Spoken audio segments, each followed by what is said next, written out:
र यी पूर्वोक्ता मित्रहरूले भन्नुभयो स्वाभाविक रूपमा अहिले नयाँ परिस्थिति सिर्जना भएको छ। हामी सञ्चार कर्ममा रमाइरहेका सञ्चारकर्मीहरू, सञ्चार माध्यमहरूले केही अप्ठ्यारो परिस्थितिको सामना गर्नु परे जस्तो हामी स्वयंले अनुभूति गरेका थियौँ। यद्यपि अब त्यो चरण सकियो।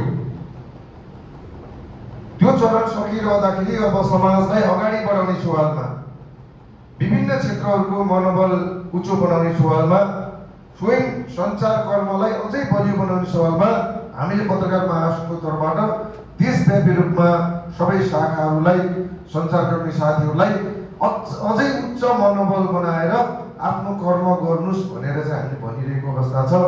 त्यही अन्तर्गत यहाँ विभिन्न जिल्ला शाखाहरूले कार्यक्रमहरू गरिरहेको अवस्था छ। आज पत्रकार महासङ्घ दाङको बैठक पनि थियो, त्यही अन्तर्गतका निर्णयहरू पनि भएका छन्। र हामी यति कुराहरू गरिरहँदाखेरि सञ्चार कर्मलाई धमिल्याउने, बदनाम गर्ने र विभिन्न लोभ प्रलोभनमा परेर सञ्चार कर्मलाई बदनाम बनाउने त्यस्ता पात्रहरूलाई हामी पनि आफैले रोक्ने र कारबाही गर्ने, विभिन्न त्यो किसिमका चाहिँ गतिविधिहरू गर्ने भनेर आज पत्रकार महासङ्घ दाङले पनि गरेको छ, अन्य शाखाहरूले पनि गरिरहेका छन्। म यो फोरमबाट यति अनुरोध गर्न चाहन्छु। र जहाँसम्म आज चाहिँ हामी यो पछिल्लो अवस्थाको कुरा छ, म विशेष गरी हरेक पटक नेपाली सञ्चार क्षेत्रलाई, नेपाली सञ्चारकर्मीहरूलाई विभिन्न कोणबाट चाहिँ कहिले धम्कीहरू, कहिले चाहिँ विभिन्न किसिमका चाहिँ थ्रेटहरू, यहाँ चाहिँ सञ्चार माध्यममा गएर तोडफोड, आगलगी लगायत सञ्चारकर्मीहरूलाई धरपकडका कुराहरू यी आन्दोलनका क्रममा योभन्दा अगाडि पनि भएका छन्। म पत्रकार महासङ्घको तर्फबाट चुनौती दिन चाहन्छु त्यस्ता तत्त्वहरूलाई। कुनै पनि अराजक गतिविधि पत्रकार महासङ्घलाई स्वीकार्य छैन। हाम्रा कुनै पनि पत्रकारहरूलाई, कुनै पनि सञ्चार माध्यमहरूलाई यदि कसैले चाहिँ धम्की दिन्छ भने, कसैले कुनै किसिमको लान्छना लाउँछ भने त्यसको विरुद्धमा सिङ्गो नेपाली पत्रकारिता, यहाँका पत्रकारहरू खनिनेछन्। म खबरदार त्यस्ता तत्त्वहरूलाई यही फोरमबाट चाहिँ खबरदारी गर्न चाहन्छु। कसैको धम्कीले, कसैको चाहिँ कुनै किसिमको चाहिँ डरले नेपाली पत्रकारिता पछाडि पर्ने अवस्थामा छैन, पर्दैन। कस्ता कस्ता चुनौतीहरूलाई सामना गरेर आएको नेपाली पत्रकारिता केही अराजक तत्त्वहरूले धम्की दिँदैमा चुप्प लागेर बस्ने अवस्थामा छैन। हामी नेपाली सञ्चार क्षेत्र सिङ्गो नेपाललाई चाहिँ कसरी बनाउनु पर्छ भन्ने कोणबाट अगाडि बढिरहेको अवस्था हो। त्यो मानेमा कुनै नयाँ परिस्थितिको चाहिँ एउटा फाइदा उठाएर यिनीहरू तर्सिहाल्छन् कि यिनीहरूलाई हामीले तह लाउन सक्छौँ कि भनेर कसैले पनि सोचेको छ भने त्यसलाई चाहिँ खबरदारी गर्ने सवालमा हामी एक यो दमाली सञ्चारकर्मीहरू एकताबद्ध भएर चाहिँ अगाडि आउनेछौँ। कसैले कुनै विचार बोकेको आधारमा, कसैले चाहिँ कतैतर्फ झुकाव राखेको आधारमा खबरदार कुनै पनि सञ्चार माध्यमलाई, कुनै पनि सञ्चारकर्मीलाई, कुनै पनि सञ्चार सङ्गठनलाई कसैले चाहिँ धम्की दिन्छ भने त्यस्ता व्यक्तिहरूलाई, त्यस्ता समूहहरूलाई तपाईँहरूले पनि पहिचान गर्नुहोस्। त्यस्ता समूहहरूको विरुद्धमा अब नेपाल पत्रकार महासङ्घ, नेपालका सम्पूर्ण सञ्चार सङ्गठनहरू एकताबद्ध भएर अगाडि जानुपर्ने अवस्था छ।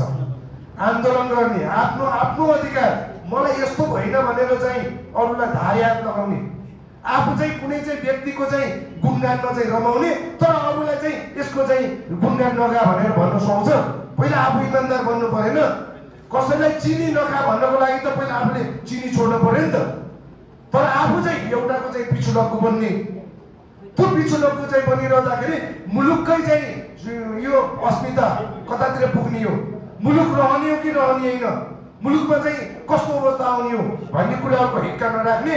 तर नेपाली सञ्चारकर्मीहरूलाई चाहिँ लेखेकै बलमा चाहिँ थर्काउन पाइन्छ, धम्काउन पाइन्छ? पाइँदैन। त्यस्ता धम्कीहरूबाट हामी चाहिँ कुनै पनि हालतमा विचलित हुँदैनौँ। म यही फोरमबाट साथीहरूले चाहिँ यहाँ रेकर्ड पनि गरिरहनु भएको छ। म उहाँहरूलाई यही चाहिँ जतिले हेर्नु होला, म यहीबाट चाहिँ चुनौती दिन चाहन्छु। पत्रकार महासङ्घको इतिहास त्यति चाहिँ यो चारचुने छैन। कस्ता कस्ता दिनहरू भोगेर आएको चाहिँ पत्रकार महासङ्घ, हामी पत्रकारहरू हो। कसैले फेसबुकमा केही चाहिँ धम्की दियो, कसैले चाहिँ केही गर्यो भनेर केही चुप्प लगाएर एकदम बस्ने चाहिँ त्यो तब्काले मानेको छ। इटको जवाब पत्थरले भने जस्तो आवश्यक परे पनि लेखेर नत्र पनि के गरेर पनि हामीले पनि दिन सक्छौँ। तसर्थ ती समूहहरूलाई हामी यो फोरमबाट म यति भन्न चाहन्छु।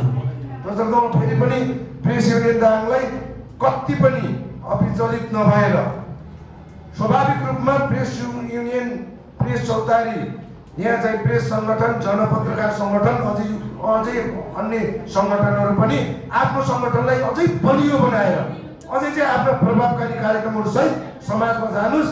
तपाईँको चाहिँ क्रियाशीलताले पत्रकार महासङ्घलाई बलियो बनाउने सहरमा हामीलाई पनि चाहिँ ठुलो त्यसले चाहिँ साथ सहयोग मिल्नेछ भन्ने भनेर राख्दै म पत्रकार महासङ्घको तर्फबाट फेरि पनि जाँदै अब यहाँ चाहिँ पत्रकार महासङ्घ कुनै पनि विचारका आधारमा, कुनै पनि वादका आधारमा भोलि पत्रकार महासङ्घले चाहे त्यो सदस्यता वितरण होला, चाहे शुद्धिकरण होला, चाहे जेसुकै होला, हामी चाहिँ कसैलाई पनि अपमान हुने गरेर, कसैलाई पनि काखा पाखा लाग्ने गरेर पत्रकार महासङ्घका गतिविधिहरू अगाडि बढ्दैनन्।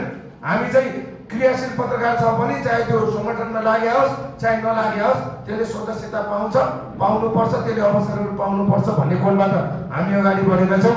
कार्यक्रमका प्रमुख अतिथि पत्रकार महासङ्घका निवर्तमान अध्यक्ष र वर्तमान सल्लाहकार भएका नाताले पनि हामीले चाहिँ पत्रकार महासङ्घलाई कसरी राम्रो तरिकाले लैजान सक्छौँ भन्ने कोणबाट हामीले विभिन्न योजनाहरू लिएका छौँ। त्यो योजना हाम्रा सबै शाखाहरूले चाहिँ हुबहु लागू गर्नेछन्, नयाँ सृजनशील कार्यक्रमहरू ल्याउनेछन् र अहिले एक किसिमले खस्किएको मनोबल, नेपाली समाजको यो खस्किएको मनोबललाई बढाउने सहरमा यो पत्रकार महासङ्घका शाखाहरूले पनि आफ्ना त्यही किसिमका कार्यक्रमहरू गर्न, त्यही किसिमका कामहरू गर्नको लागि चाहिँ म अनुरोध गर्दै आफ्नो भनाइ विश्वास धन्यवाद।